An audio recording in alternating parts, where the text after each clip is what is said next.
Terve! Nyt tässä videossa on tarkoitus kertoa ton meidän polttavan vessan käyttökokemuksista ja käytöstä yleensäkin. Syy meille tämän laitteen hankintaan on se, että täällä paikassa, missä me asutaan, niin ei ole mahdollisuutta tyhjentää kemiallista WC:tä mihinkään. Ja on kuitenkin tilanteita, jolloin puuseen käyttö ei ole mielekästä, jolloin olisi kivaa, kun olisi vaunussakin vessa käytössä. Ja nyt meillä on. Me hankittiin se vessa keväällä 2023 ja se asennettiin syksyllä 2023. Ja siitä lähtien se on ollut meillä käytännössä päivittäisessä käytössä, eli jonkun verran kokemusta löytyy siitä. Me ostettiin se puolalaisesta verkkokaupasta, joka on Cinderellan virallinen jälleenmyyjä. Ja se vessa, siihen tullut asennussarja ja sitten yksi ylimääräinen pakkaus noita pusseja, niin maksoi tänne kotiin tontille toimitettuna noin 3200 €. Siihen päälle tuli sitten materiaalikustannuksia tuosta vessan seinien muokkauksesta, niin kuin olette nähneet edellisiltä videoilta, sekä sitten maksettiin asennusliikkeeseen sitten vielä kaasujen vedosta ja läpivientien teosta.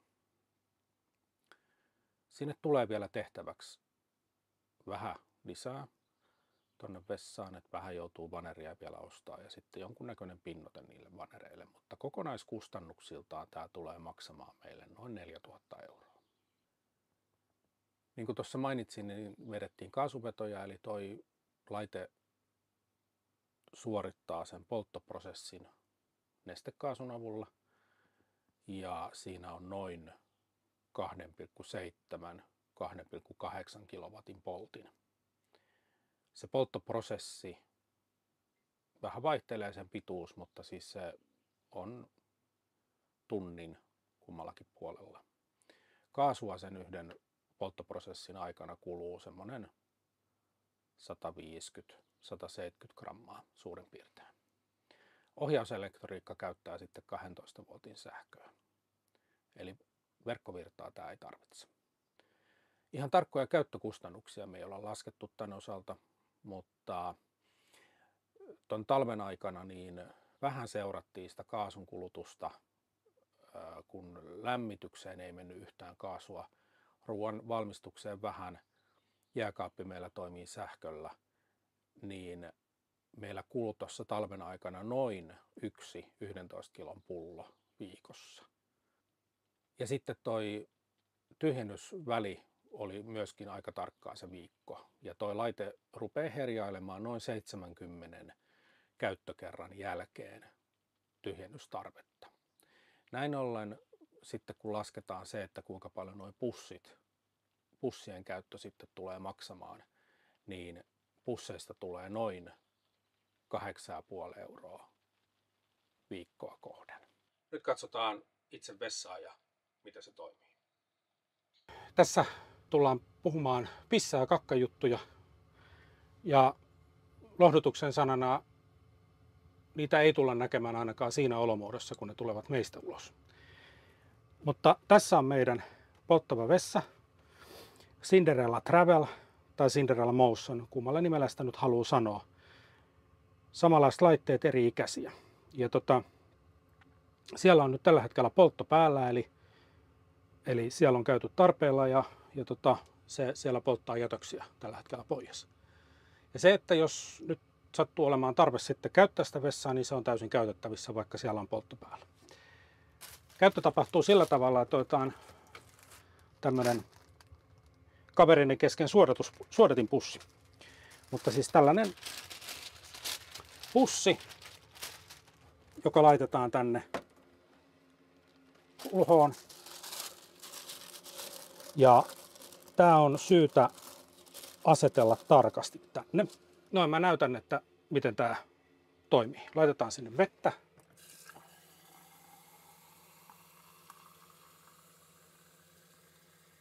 Tossa on semmoinen 3 desin pissa. Se menee tonne. Ai niin, tää pitää laittaa tää kansi alas ennen toimitusta. Tämä väli oli lyhyt verrattuna tavalliseen vesivessaan ja tässä saattaa olla sitten jarrutusjälkiä niin sanotusti toimituksen jälkeen. Toinen asia, mikä tässä nyt on sitten aivan omaa luokkaansa niin kuin muuten huomioitavissa, niin on se, että tämä pussi saattaa täältä liikkua. Eli jos kakka on semmoista hyvin tarttuvaa mallia ja sitä tuleekin sitten yllättävän paljon, niin sitten saattaakin käydä, että tämä pussi on jotenkin tällaisessa asennossa. Mutta ei hätää tämän näköinen, tämä on ruustamotonta terästä. Puhdistusliinoilla se on todella helppo pyyhkiä puhtaaksi. Nyt kun tämä toimenpide, oli se sitten mikä tai kumpi tai molemmat tahansa, on tehty ja on pyyhitty, niin sen jälkeen tämä jatkuu sillä tavalla, että laitetaan kansi kiinni ja painetaan tuosta näppäintä. Siellä aukesi luukku ja meni kiinni. Pussi tipahti sinne, eli kukuu. Ei ole ketään kotona. Se on siellä polttokammiossa. Ja nyt hetken kuluttua polttoprosessi käynnistyy uudestaan ja sieltä ne jätteet sitten haihtuu savuna ilmaan. Ja nyt toi on taas uudestaan käytettävissä toi vessa. Kapasiteetti tällä vessalla on joku 3-4 käyttökertaa 1 tunnin aikana. Meillä ei ole kertaakaan tullut se kapasiteetti vielä 2 ihmisen taloudessa vastaan, mutta se on kuitenkin hyvä tiedostaa. Nyt lähti poltto päälle. No niin, toi vessa on ruvennut nyt herjailemaan, että se on täynnä, joten nyt tapahtuu sitten WC:n tyhjennys. Se tapahtuu seuraavasti. Yksinkertainen toimenpide. Nostetaan kotelo ylös. Me otetaan se tuossa vähän jäljempänä tuosta pois, mutta nyt tässä kohtaa on niin ahdasta, niin antaa sen olla nyt toistaiseksi tässä. Tämä selvii tämä homma tästä kuitenkin. Täällä on lukitussalpa, millä saadaan toi tuhka-astia täältä irti. Näin se tippuu tonne alas. Vessa kuittaisi, että se on. Sitten otetaan tuhka-astia pois. Näin. Ja tadaa, me ollaan hommattu tällainen toinen tuhka-astia tänne, jotta päästään käyttämään tätä vessaa sitten saman tien. Ja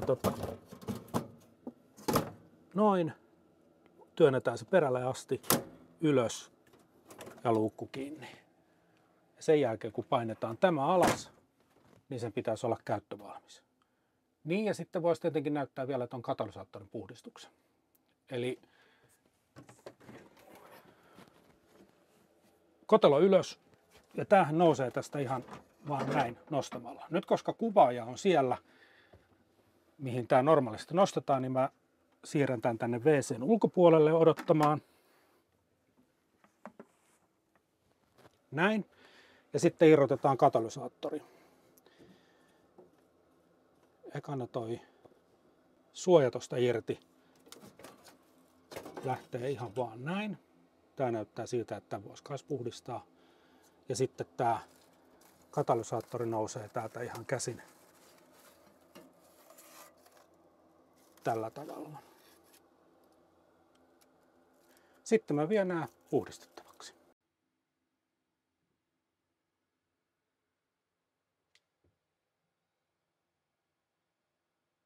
No niin, simsalabim siirtyy tänne ulos yhtäkkiä. Tässä on tyhjennettävää tuhka-astia. Tyhjennys tapahtuu vaan ihan yksinkertaisesti niin, että mä tämän vähän huonosti palaneen aineksen tässä sekoittelen suurin piirtein irti. Tämähän ei siis haise millekään ja tässä ei ole taudin aiheuttaja. Tämä on puhdasta niin kuin tuhkaa.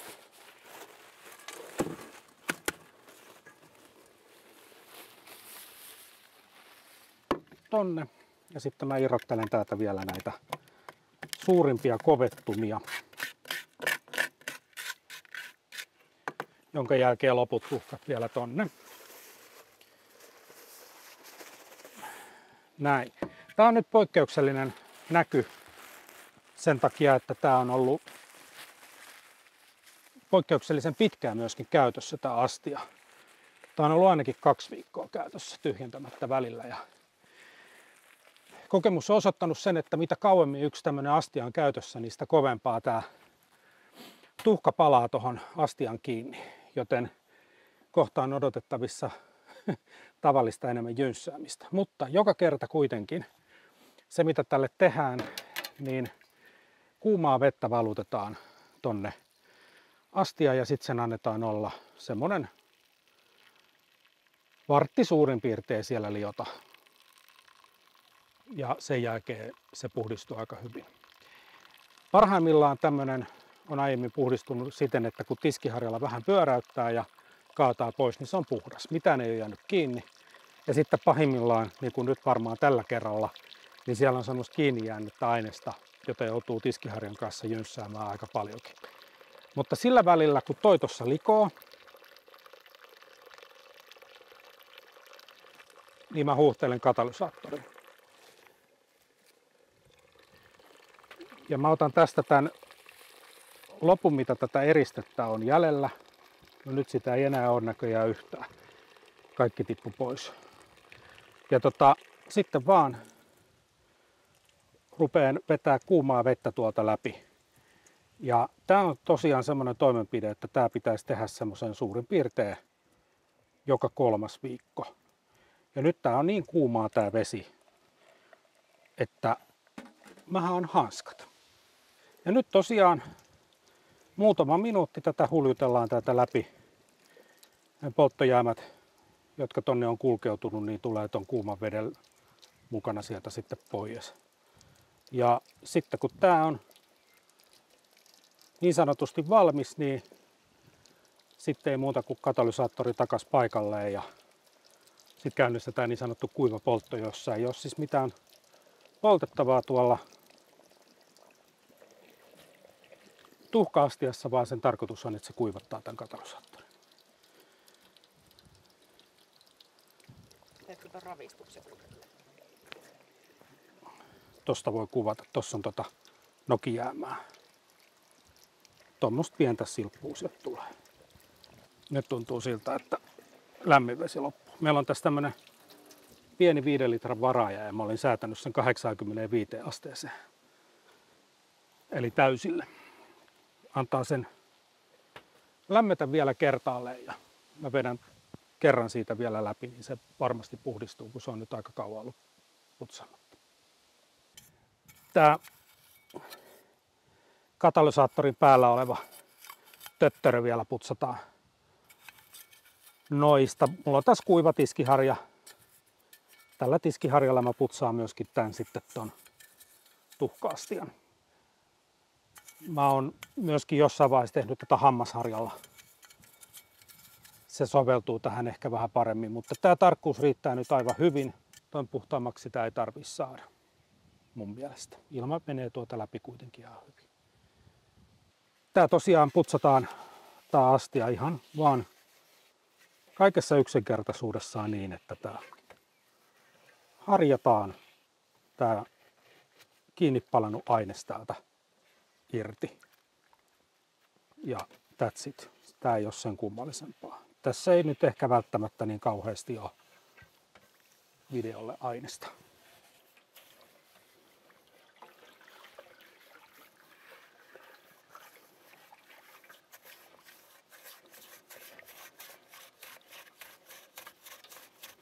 Toivotaan, että vesi on lämmennyt tarpeeksi ja huudellaan loput tästä.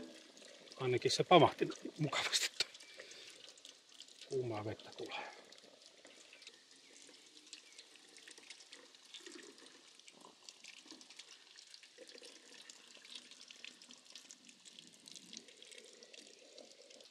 Tähän pitäisi ohjeiden mukaan vetää niin kauan puhtaaksi, että täältä ei tule enää mitään ulos. Teoriassa se varmaan on ihan kaunis ajatus, mutta mä en ole vielä kertaakaan onnistunut saamaan tätä siihen tilaan. Ja pisimmillään, mitä mä oon tätä huuhtonut semmoisella kiehuvan kuuvalla vedellä yhdellä leirintäalueella, niin oli noin 20 minuuttia. Sitten mun kädet ei kestä enempää. Ja silti sieltä tuli sitten ihan semmoista ihan pientä hienojakosta nokeaa. Nyt tää rupeaa sataa. Olisikohan se semmoinen merkki, että tää rupeaisi olemaan kohta valmis. Voidaan laittaa tää paikalleen ja kuivatuspoltto päälle.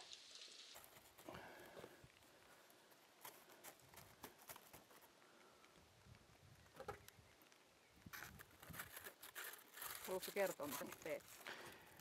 Joo, mä yritin taputella noi meidän jäljellä jääneet eristeet tonne tinapaperin alle niin, että tässä olisi teoriassa edes jotain eristettä vielä jäljellä tässä katalysaattorissa, mutta tosiasiahan on se, että joka ainoa kerta, kun tää on otettu tää katalysaattori puhdistettavaksi, niin aina sieltä on vähän kerrallaan murentunut eristettä tuolta katalysaattoria ton folion välistä, ja sitten jossain vaiheessa sitä oli niin vähän sitä eristettä, että sitten tämä folio ei enää pysynyt tuolla päällä. En tiedä yhtään, että mikä vika, miksi näin on, mutta näin nyt kuitenkin on tämän kanssa, tämän meidän yksilön kanssa. Nyt mennään laittaa tämä paikalle. Takaisin laittaminenhan tapahtuu päinvastaisessa järjestyksessä kuin irrottaminen. Että laitetaan tuo eristekerros tuohon ylöspäin osoittamaan ja painetaan se sinne syvälle paikalleen, ja sitten tämä ilmanohjain asetellaan tuonne vielä.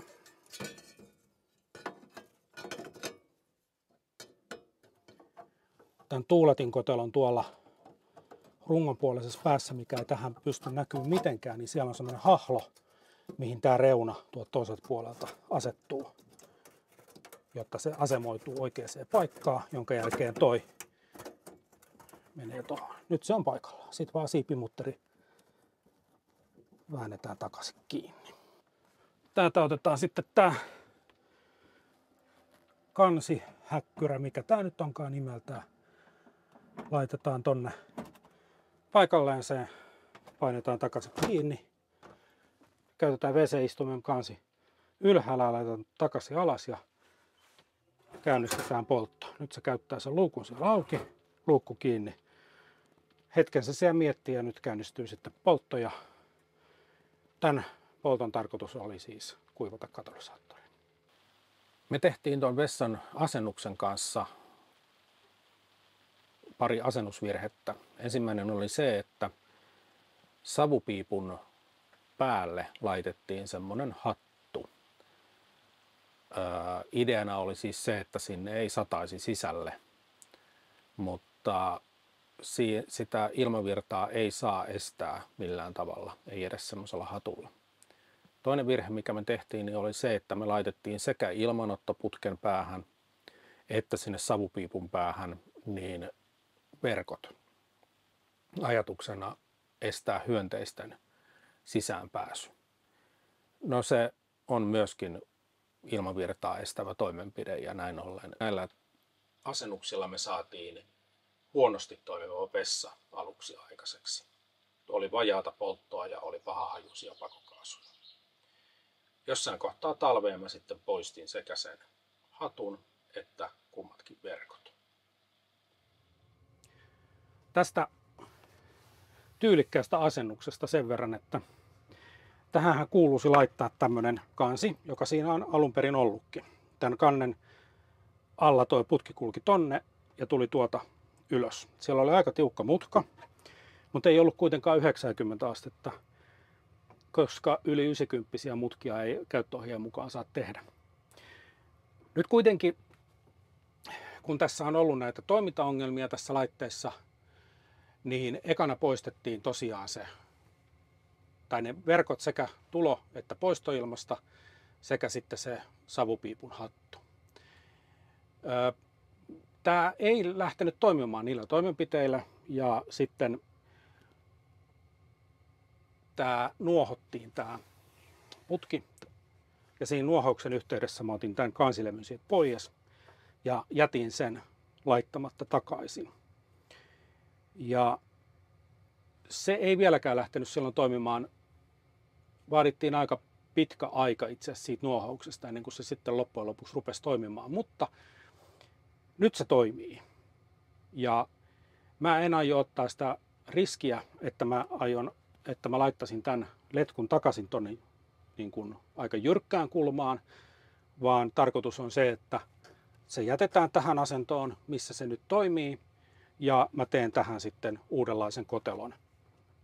Koska ei ole testattua tietoa siitä, että toimisiko se kunnolla tuolla, todennäköisesti se toimii, mutta ei haluta ottaa riskiä, niin mennään nyt tämän mukaan. Jossain vaiheessa toi vessa rupesi kiukuttelemaan enemmänkin.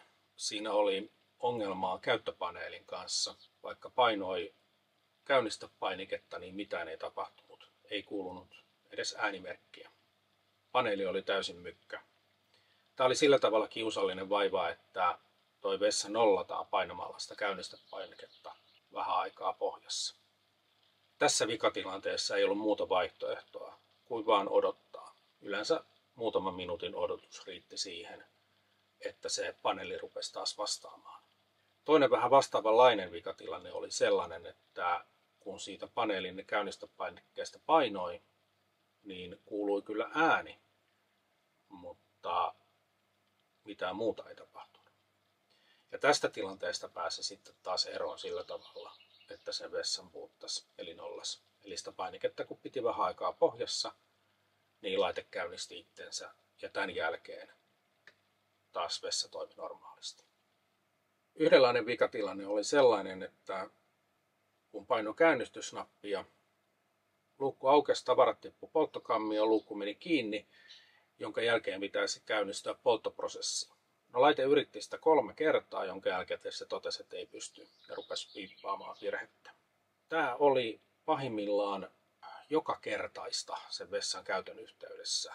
Ja siitä pääsi oikeastaan eroon vain ja ainoastaan sillä, että yritti tarpeeksi monta kertaa uudelleen, että se suostui lähteä käyntiin. Se saattoi keskeyttää sen polttoprosessin myös silloin, kun polttoprosessi oli ollut jo jonkun aikaa käynnissä, sanotaan vaikka tunnin.